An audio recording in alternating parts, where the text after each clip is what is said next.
So what are the prospects that the Israel-Hezbollah ceasefire will hold and for how long?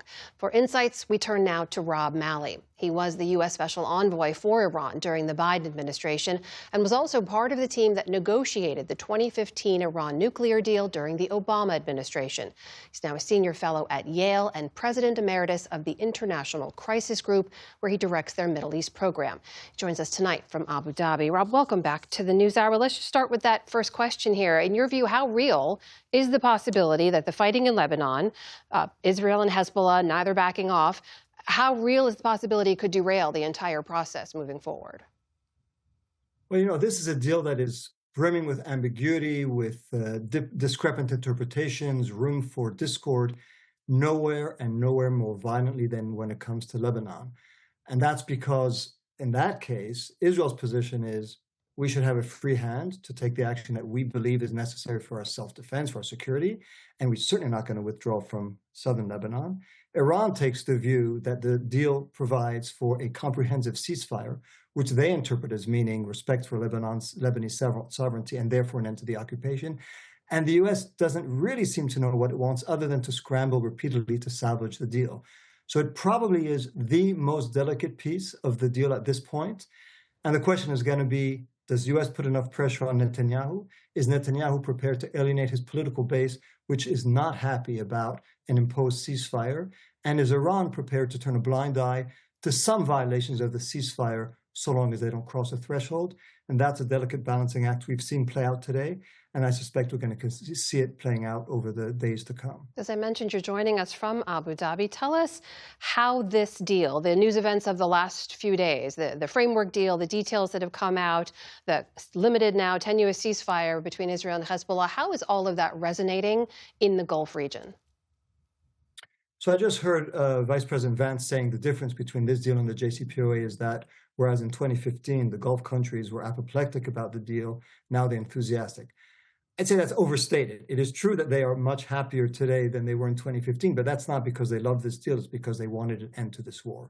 This war was costing them economically. It was costing them in terms of their image of stability, security, the financial hub that is Dubai, right near where I am today. So they're relieved that it's over.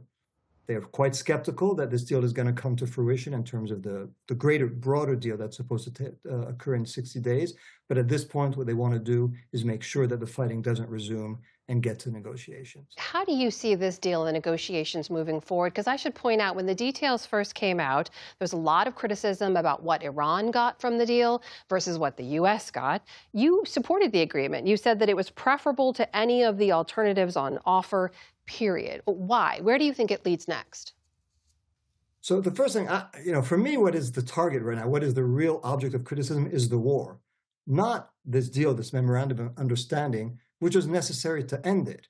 And so, yes, when you have a war that is catastrophic, that leads to strategic failure, strategic defeat by the U.S., you can't get the ideal deal that you'd want. You get a deal that at a minimum does two things: ends the war, opens the Strait of Hormuz. That's what it does. And that's what I say we should welcome it.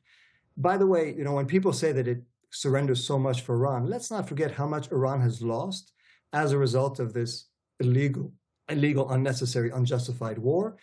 Hundreds of billions of dollars of losses, a 10% drop in their GDP is what the estimate is at this point.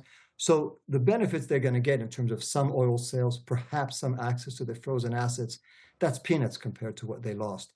When the critics are talking about the big deal, that the big amounts of money that Iran might get, that's if they get the nuclear deal, which we're far from achieving at this point. And I think there's every reason to be skeptical that they'll get there. So at this point, they're not getting that much. They still suffered far more than they're going to receive.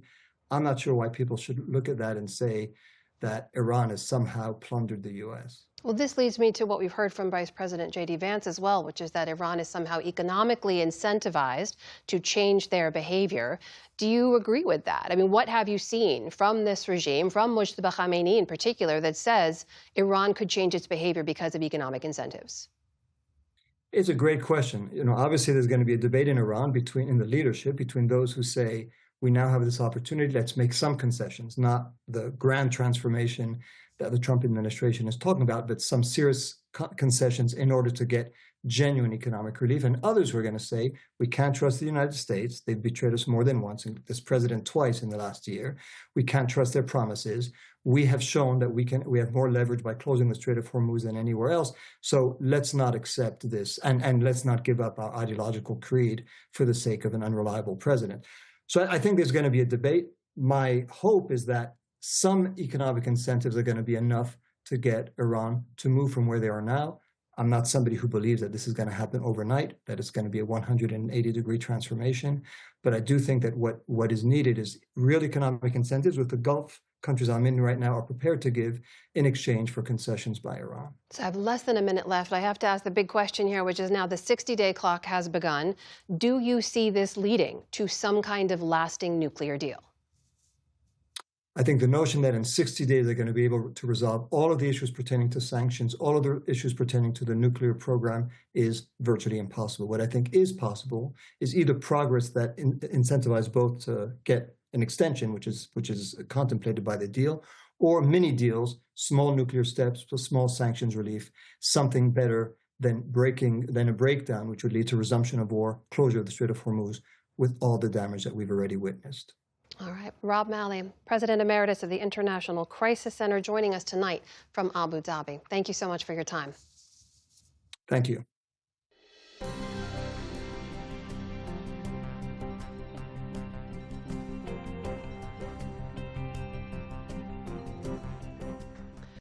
Support journalism you trust. Support PBS News. Donate now, or even better, start a monthly contribution today.